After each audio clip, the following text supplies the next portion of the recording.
નમો નમઃ. સનાતન જ્ઞાન ગંગાના તમામ ભાવિક ભક્તો તથા પરિવારનું હાર્દિક સ્વાગત છે. જરા કલ્પના કરો કે એક દિવસ સવારે તમે જાગો અને તમને ખબર પડે કે જેને તમે આખી જિંદગી અરીસામાં જોઈને હું કહેતા હતા, જેને સજાવવા માટે તમે હજારો રૂપિયાના વસ્ત્રો અને ઘરેણાં ખરીદતા હતા, જેના સુખ અને ભોગ માટે તમે દિવસ રાત પાપ પુણ્યનો વિચાર કર્યા વગર દોડતા હતા, એ ખરેખર તમે છો જ નહીં. એ તો માત્ર એક ભાડાનું મકાન છે, જે એક દિવસ તમારી ચેતવણી વગર તમારી પાસેથી છીનવી લેવામાં આવશે. વહાલા આત્મ સ્વરૂપો, આજે આપણી આ સત્સંગ યાત્રા એક એવા વળાંક પર આવી ગઈ છે જ્યાં ભ્રમણાઓના તમામ પત્તા વિખરાઈ જવાના છે. આજે આપણે એ પરમ આશ્ચર્યનો સામનો કરીશું જે સામાન્ય માણસની બુદ્ધિને સ્તબ્ધ કરી નાખે છે. શરીર અને આત્માનો અસલી ભેદ આજે કદાચ પહેલીવાર તમને અહેસાસ થશે કે તમે જે દેહને પંપાડી રહ્યા છો એની અંદર બેઠેલો અસલી માલિક કોણ છે.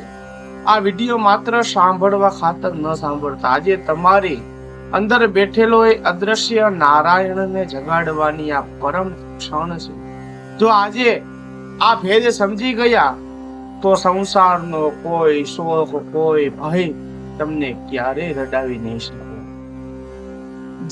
જગતગુરુ આદિ શંકરાચાર્યજીએ એમના અમર સ્તોત્ર નિર્વાણષ્ટકમમાં ચિંતનની પરાકાષ્ઠા વહાવી દીધી છે. તેઓ કહે છે, મનો બુદ્ધિ અહંકાર ચિત્તાનિ નાહં ન ચ શ્રોત્ર જિહ્વે ન ચ ઘ્રાણ નેત્રે ન ચ વ્યોમ ભૂમિર્ન તેજો ન વાયુ ચિદાનંદ રૂપં શિવોહમ શિવોહમ ચિદાનંદ રૂપં શિવોહમ શિવોહમ. આ કોઈ સામાન્ય શ્લોક નથી. આ એક આધ્યાત્મિક સર્જરી છે જે શંકરાચાર્ય આપણને સમજાવે છે કે આ મન, બુદ્ધિ, ચિત્ત અને અહંકાર એ તમે નથી. આ આંખ, કાન, નાક, જીભ એ પણ તમે નથી. તો પછી આપણે કોણ છીએ? આપણે તો પંચ તત્વની પર કેવલ ચિદાનંદ સ્વરૂપ શિવ છે. આપણા ઉપનિષદોમાં પંચકોશનું વિજ્ઞાન સમજાવ્યું છે. આ શરીર એક ડુંગળી જેવું છે, જેમાં એક પછી એક 5 પડદા છે. પહેલો પડદો જેને કહેવામાં આવે છે કે અન્નમય કોષ, જે હાડકા અને માંસનું દેખાય છે ને, એ આ શરીર. બીજો કીધો પ્રાણમય કોષ, આપણી ભીતર વહેલો શ્વાસ, એને પ્રાણમય કોષ. મનોમય કોષ ત્રીજો, આપણા વિચારો અને લાગણીઓ. ચોથો કીધો વિજ્ઞાનમય કોષ, આપણી બુદ્ધિ અને વિવેક. ને 5મો કોષ કીધો પરમ શાંતિની અવસ્થા. અને આ 5 પડદાની પાછળ જે છુપાયેલો છે તે છે આ આત્મા. જ્યારે આપણે આપણી ચેનલની મુખ્ય યાત્રા કે ગરુડ મહાપુરાણ તરફ નજર કરીએ ત્યારે ભગવાન નારાયણ ગરુડજીને મૃત્યુ સમયની એક ક્ષણનું અત્યંત ભયાનક અને આશ્ચર્યજનક વર્ણન કરતા કહે છે કે હે ખગેશ, જ્યારે આત્મા દેહ છોડવાની તૈયારી કરે છે ત્યારે પંચ મહાભૂતનું આખું સામ્રાજ્ય તૂટવા લાગ્યું છે. જે ક્ષણે આત્મા નીકળે તે જ ક્ષણે આ દેહ જડ લાકડા જેવો થઈ જાય છે. જેને આખી જિંદગી લોકો રાજા, શેઠ, રૂપવાન કહેતા હતા, તેને આત્મા નીકળતા જ લોકો મળદું કહીને સ્મશાને લઈ જવાની ઉતાવળ કરે છે. વિચારો, તેની પાછળ આ દુનિયા પાગલ છે. એની અસલી કિંમત તો આત્મા વગર શું છે? શૂન્ય છે. હવે તમારી બુદ્ધિ અને હૃદયને દ્વાર ખોલીને આના પરમ આધ્યાત્મિકમાં જઈએ. આ પૃથ્વી પર વિજ્ઞાન પણ જ્યાં આવીને અટકી જાય છે ત્યાંથી આપણું આધ્યાત્મિક શરૂ થાય છે. આપણું આ ભૌતિક શરીર શું છે? એ માત્ર પૃથ્વી, જળ, અગ્નિ, વાયુ અને આકાશ, આ પંચ તત્વોનું બનેલું એક પૂતળું છે.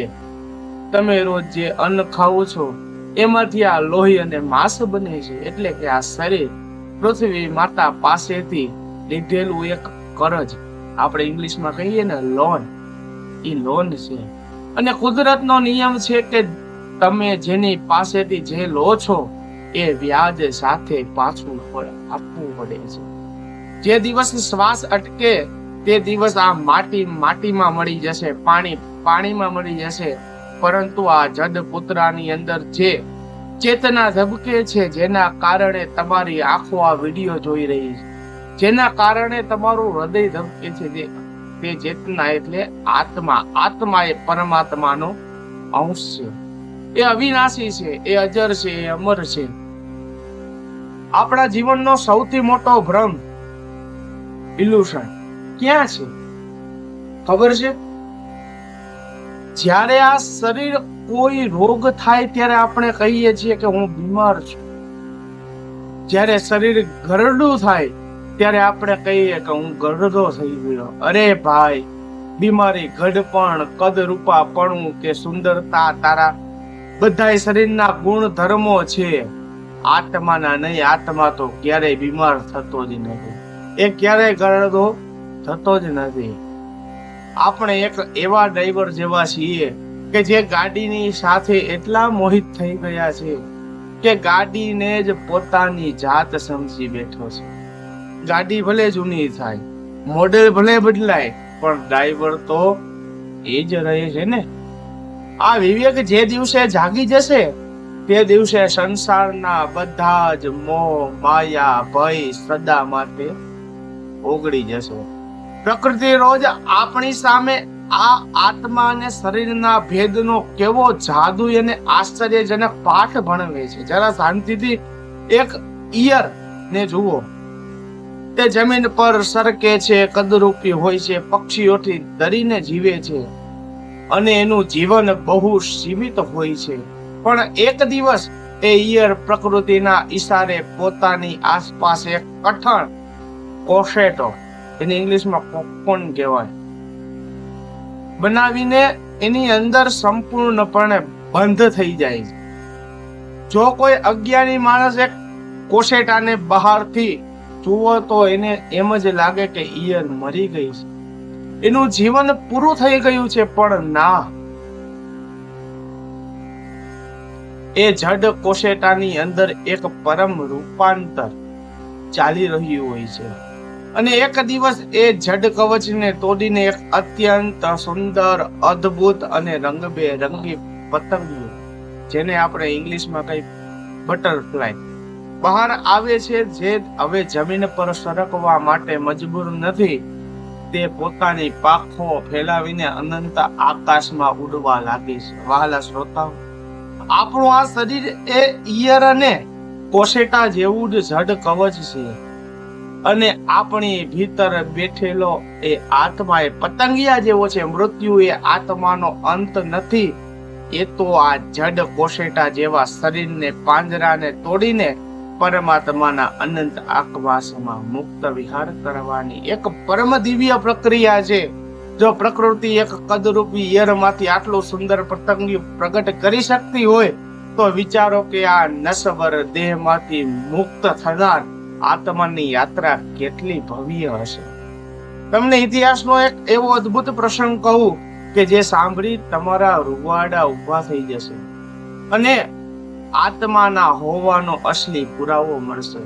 મહાન ગ્રીક સંત અને ફિલોસોફ સોક્રેટિસ, જે જ્યારે સત્યના માર્ગે ચાલવા બદલ ત્યાંના શાસકો દ્વારા ઝેર પીને મરી જવાની સજા ફટકારવામાં આવી, ત્યારે મૃત્યુની થોડી મિનિટો પહેલા એમના બધા જ શિષ્યો ધુસકે રડવા લાગ્યા. એમના સૌથી પ્રિય શિષ્ય ક્રેટોએ આંખમાં આંસુ સાથે પૂછ્યું કે ગુરુદેવ, થોડી જ વારમાં તમે આ દુનિયા છોડી દેશો.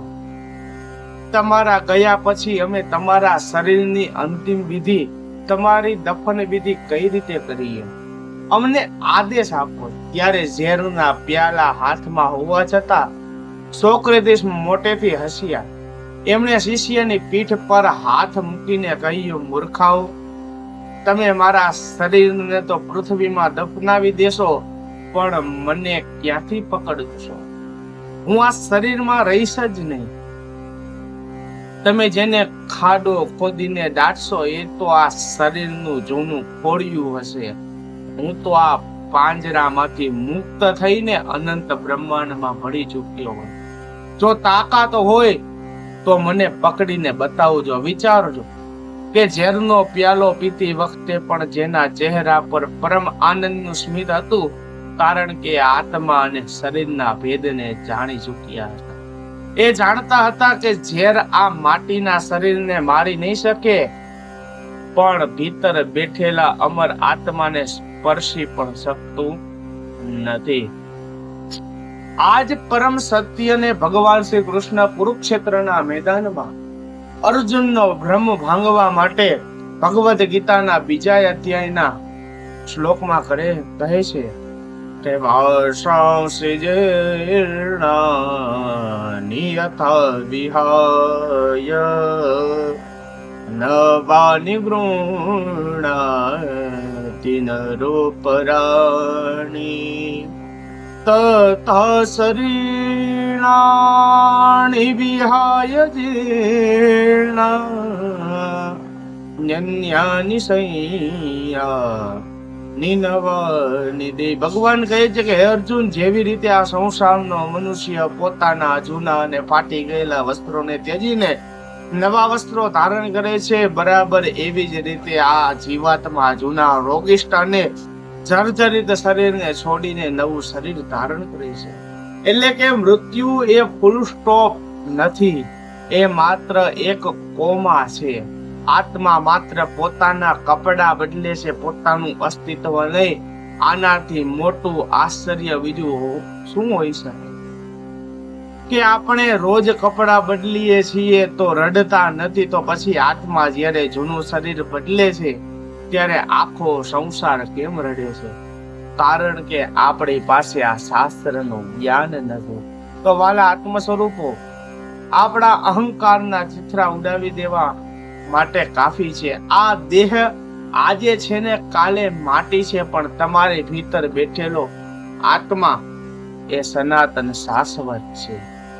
યાદ રાખજો કે આ દેહ તો સ્મશાનની ચિતા પર બળીને રાખ થઈ જશે, પણ આ જન્મે કરેલી ભક્તિ અને સાધના જ તમારી આગલી યાત્રાનો ભાથું બનશે.